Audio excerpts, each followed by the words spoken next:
You can control how much you earn. You can control what you spend, but you cannot control the economy, the market, your boss, or tomorrow. And the moment you confuse the two, money starts controlling you. This is Scott. He was in his 20s. He had a decent job, a regular paycheck, big ambitions, and one goal: financial freedom.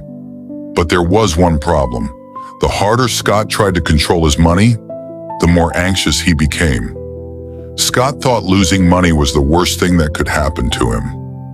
He was wrong. The worst thing was losing control of himself while trying to control his money. 3 years earlier, Scott was living what looked like a successful life. He was in his 20s. He had a good corporate job, a decent salary, a small apartment, and a growing investment account. Nothing extraordinary. But Scott wasn't chasing an extraordinary life. He was chasing freedom. He had a number in his head, a number he believed would finally make him feel safe. Once he reached it, he told himself, he would stop worrying. Once he had enough savings, he wouldn't fear losing his job. Once his investments became large enough, he wouldn't worry about emergencies. Once he had enough money, he could finally breathe. So Scott worked, and worked, and worked. Every month, he transferred money into his investment account. Every month, he watched his balance grow. He started watching financial videos, reading market news, following investors, learning about stocks, learning about inflation, learning about interest rates. At first, it felt empowering. He was learning. He was preparing. He was taking control of his future. But slowly, something changed. Scott stopped using money as a tool. Money became something he was afraid of. Every purchase became a calculation. Should I buy this? What if I need the money later? What if the market crashes? What if I lose my job? What if something happens? A simple dinner with friends could make him feel guilty. A new pair of shoes could make him feel irresponsible. Even spending money on something he genuinely enjoyed felt like failure. Scott thought he was becoming financially disciplined, but he was becoming financially anxious, and he didn't notice. Because from the outside, he looked responsible. He was saving. He was investing. He wasn't wasting money. But inside, he was constantly fighting a war against uncertainty. Then came the morning that changed everything. It was a Tuesday. Scott was sitting at his desk at work when his phone vibrated. A message from his manager. "Can we talk?" Scott stared at the message. His stomach tightened. He walked into the conference room. His manager closed the door. There were no friendly greetings, no small talk, just silence. Then the words came. The company was restructuring. Some positions would be eliminated. Scott's position was at risk. He walked back to his desk in silence. His colleagues continued working. Phones rang. Keyboard keys clicked. People laughed in the distance. But Scott heard almost nothing. His mind was already racing. What happens if I lose my job? How will I pay rent? What happens to my investments? What if the market crashes? What if I can't find another job? What if everything I've built disappears? That evening, Scott went home. He didn't eat. He opened his laptop, then his investment account. The market had already started falling. His portfolio was down. Not enough to destroy him, but enough to frighten him. Scott stared at the red numbers. Then he looked at his bank balance, then at his monthly expenses. His breathing became heavier. His mind kept repeating the same sentence. I can't lose this money. He had spent years building it, and now he was terrified of watching it disappear. The market continued falling. Scott made a decision. He sold almost everything. The moment the transaction went through, he felt relief. For the first time that day, he could breathe. His money was no longer exposed to the market. He had protected himself. At least, that's what he thought. The next morning, the market fell again. Scott felt smart. He had avoided another loss. But then something unexpected happened. The market stopped falling, then it stabilized, then it began recovering. 1 week passed, then another. Scott watched from the sidelines. The investments he had sold began climbing, higher and higher. Scott waited for another crash. It never came. Months passed. His former investments were now worth significantly more than when he sold them. Scott sat in front of his laptop, staring, silent. He had wanted to control his money. Instead, his fear had controlled him. That was the beginning of Scott's tragedy. But it wasn't the end, because the financial loss wasn't what hurt the most. It was what happened inside his mind afterward. Scott couldn't forgive himself. Every morning he remembered the decision. Every time the market rose, he remembered. Every financial video reminded him. Every conversation about investing reminded him. He kept asking himself the same question. Why did I do that? He became obsessed with finding the perfect answer, the perfect investment, the perfect strategy, the perfect time to enter, the perfect time to exit. He thought that if he could predict the future, he could prevent himself from ever feeling that way again. But Scott had missed the real problem. He wasn't suffering because he didn't know enough about investing. He was suffering because he was trying to control something that was never under his control, and he was about to discover an ancient idea that would change everything. Several months later, Scott was still struggling. His career was uncertain. His investments had suffered, and emotionally he was exhausted. One evening, he walked into a quiet bookstore. He wasn't looking for financial advice. He wasn't looking for another investment strategy. He simply wanted something that might help him understand why he felt so powerless. He walked through the shelves: business, psychology, leadership, history, philosophy. Then he stopped. A book about Stoicism caught his attention. He opened it, and inside he encountered an idea that was almost painfully simple: the dichotomy of control.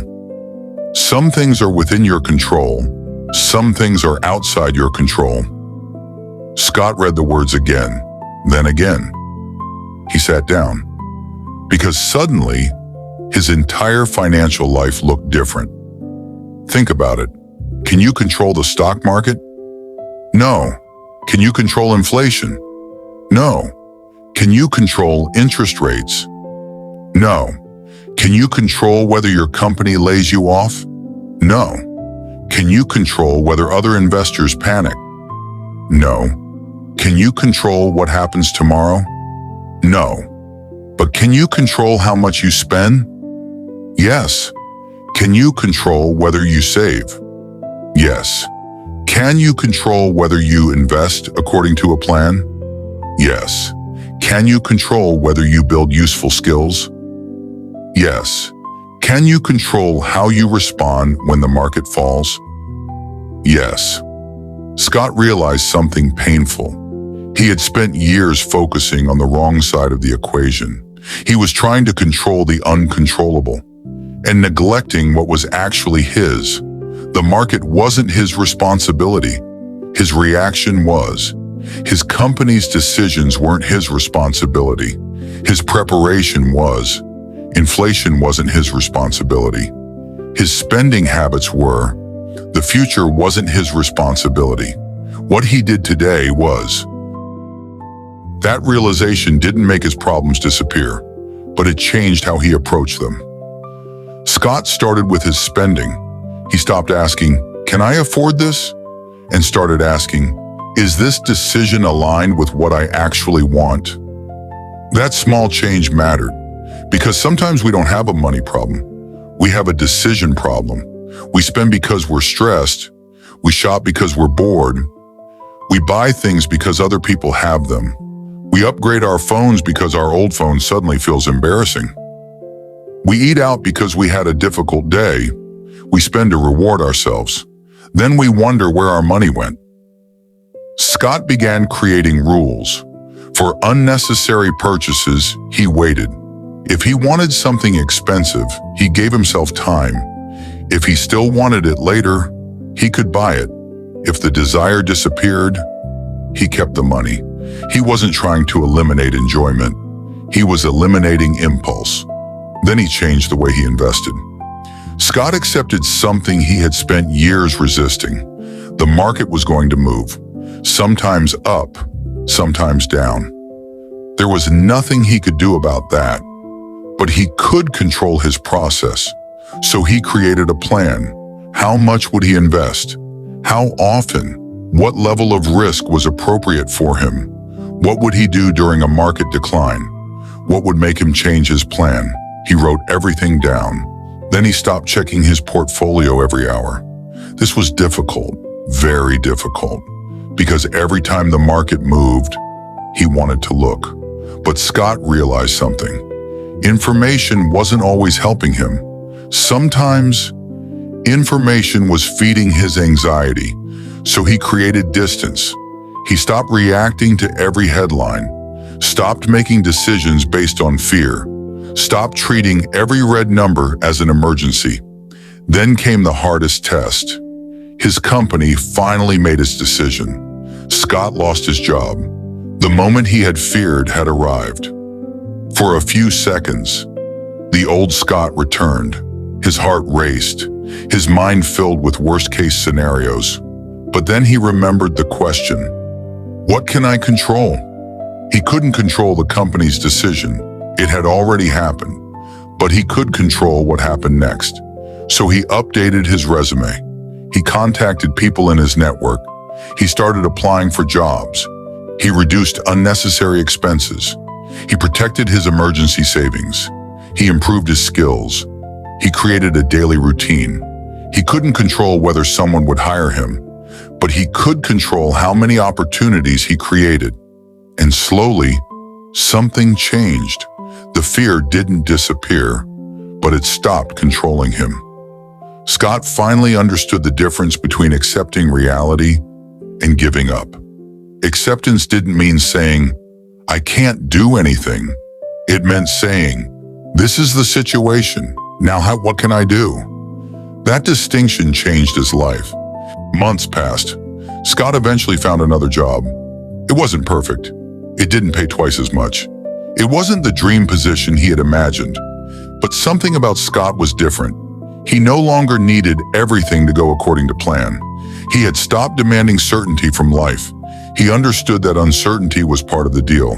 Markets would fall, companies would fail, jobs would disappear, unexpected expenses would happen, people would make mistakes, plans would break, and none of that meant he had to break with them.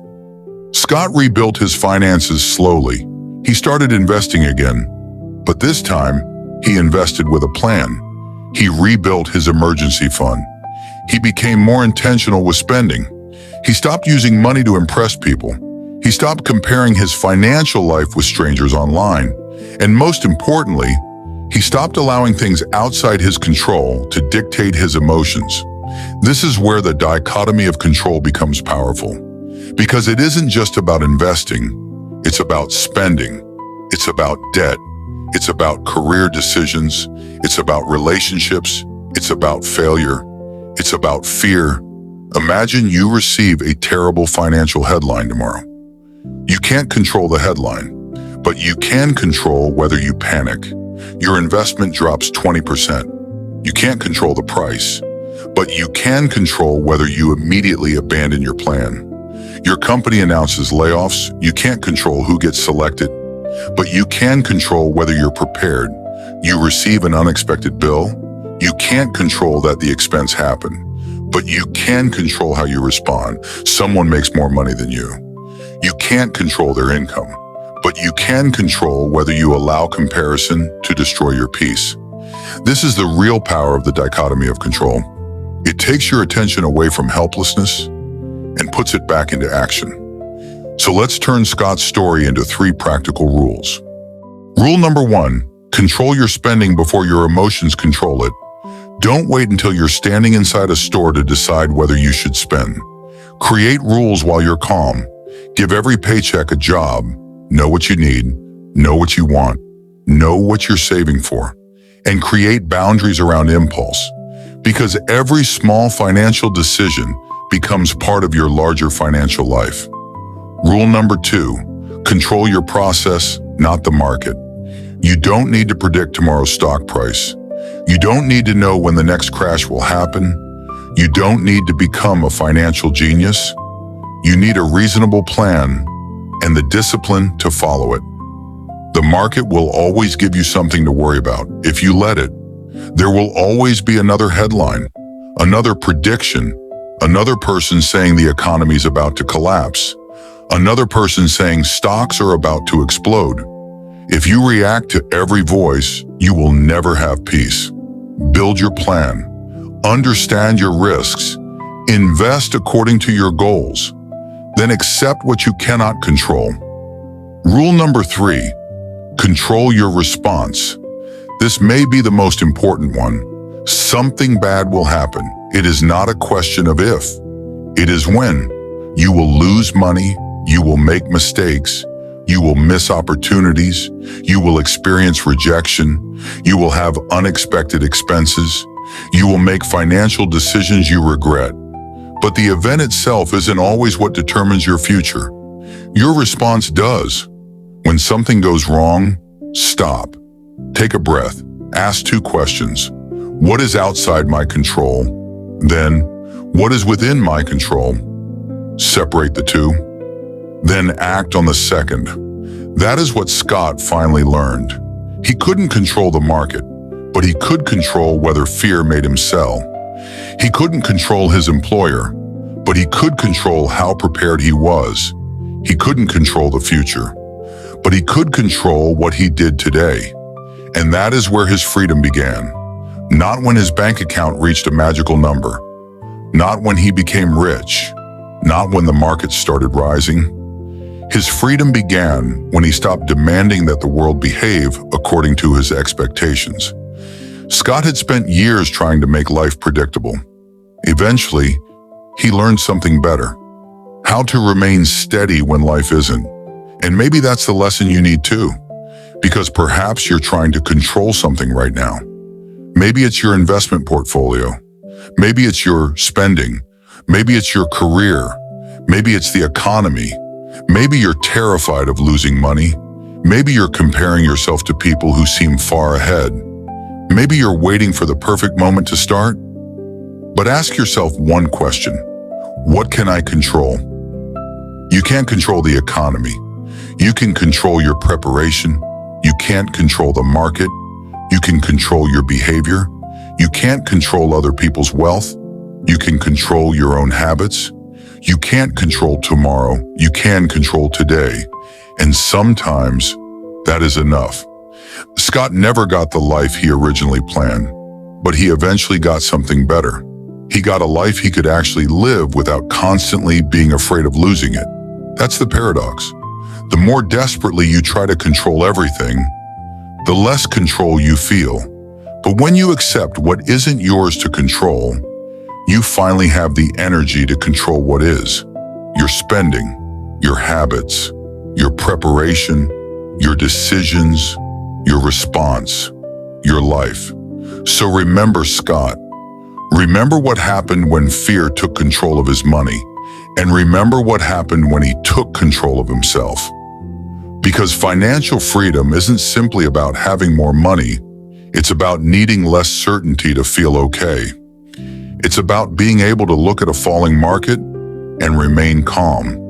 It's about seeing an unexpected bill and responding instead of panicking. It's about losing something without losing yourself. That is the dichotomy of control.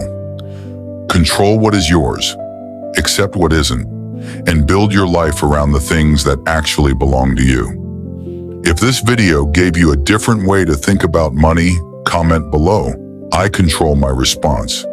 And if you want more practical lessons about money, discipline, investing, and financial freedom, subscribe to the channel.